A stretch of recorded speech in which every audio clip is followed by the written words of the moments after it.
गोटे जंगल रे अनेक जीवजंतु रोते। दिने से जंगल भितर को गोटे मनीष छुआ पशि आसला। समस्ते भୟରେ डरीगले। जंगल रे कि आनंद लगुची कि पवन होची हरिण चढ़े बुलुसंती मुआ कुआड़े जीविनी एई जंगल रे रहिबी।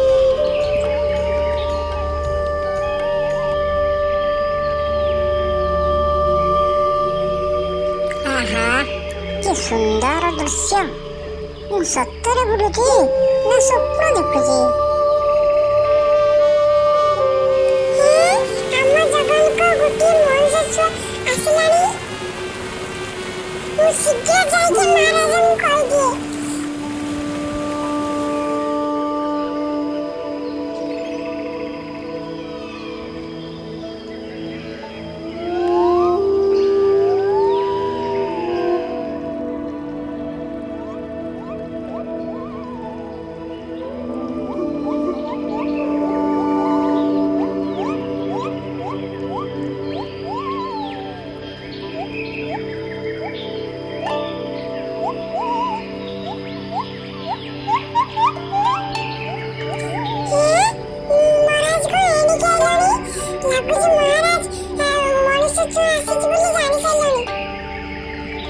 सेठू बिलुआ महाराज आगे सब कथा खोली कहला जे मनीष छुआ गोटे पशि आसी।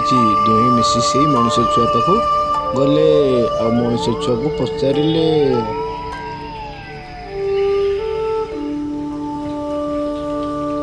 हे मनीष छुआ तो ना कौन?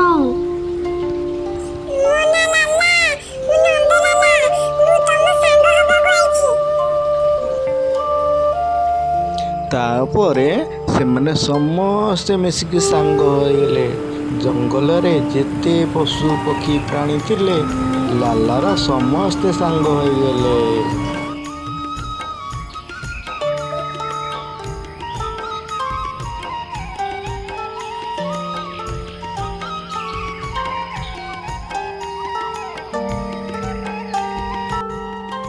से दिन लाला जंगलर सबू पशुपक्षी सहित सांग होगला।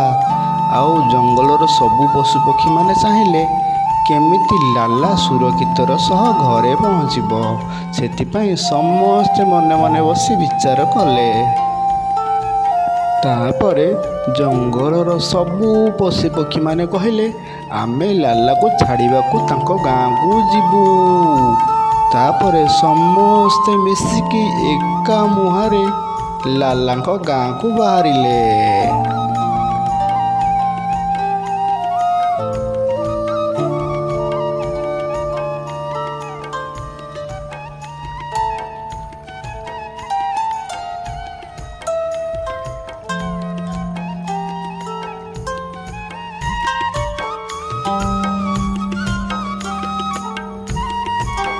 बाटरे जाऊ जाऊ गोटे सुंदर फल गछटिए देखागला।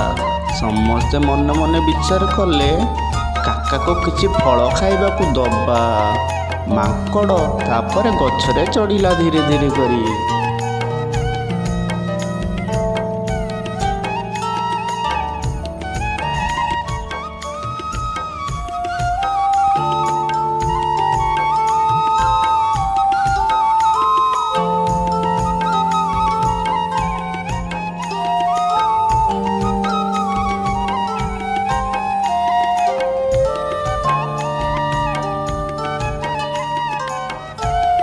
खाई सारिला परे लाला को बहुत जोरे शोष लगुला और बाधा भी लगुला। लाला सिंह मुँह को चाहे कहला सांग मते बहुत जोरे शोष लगुच मु कौन करी जे आ बाधा भी लगुच कौटे टिके बसंती।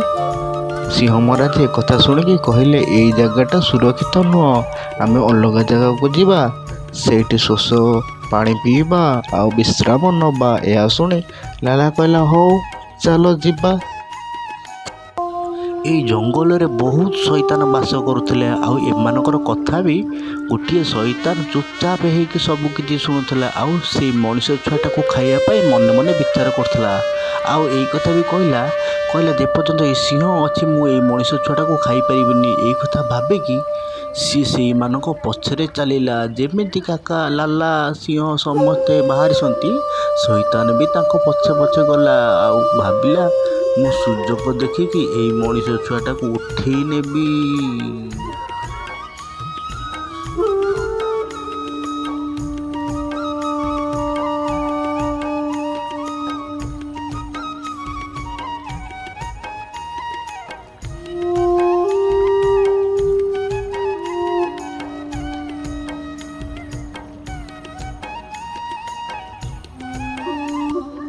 ବହୁତ ବାଟ ଚାଲି ଚାଲି ଗଲା ପରେ ଗୋଟେ ସୁନ୍ଦର ଝରଣାଟିଏ ଦେଖାଗଲା। ଆଉ ଲାଲା ସେଇ ଝରଣାକୁ ଦେଖି ବହୁତ ଖୁସି ହେଇଗଲା। ଏମିତିକି ସିଏ ଖୁସିରେ ବି ନାଚି ପକେଇଲା। ଆଉ ସମସ୍ତଙ୍କୁ କହିଲା, ମୁଁ ଆଉ କୁଆଡ଼େ ଯିବିନି, ଏଇ ଜଙ୍ଗଲରେ ରହିବି। କିନ୍ତୁ ସିଏ ଜାଣିନଥିଲା କି ତା ପଛରେ ଶଇତାନ ଆସୁଛି। ସିଏ ଦେଖିନି କି ତା ଛଡ଼ା ଆଉ କିଏ ବି ଜାଣିନାହାନ୍ତି ଶଇତାନ ଆସୁଛି ବୋଲି। ସମସ୍ତେ ନିଜ ନିଜ ଜାଗାରେ ବସିଲେ, କାହିଁକିନା ସେମାନଙ୍କୁ ବହୁତ ଥକା ଲାଗୁଥିଲା।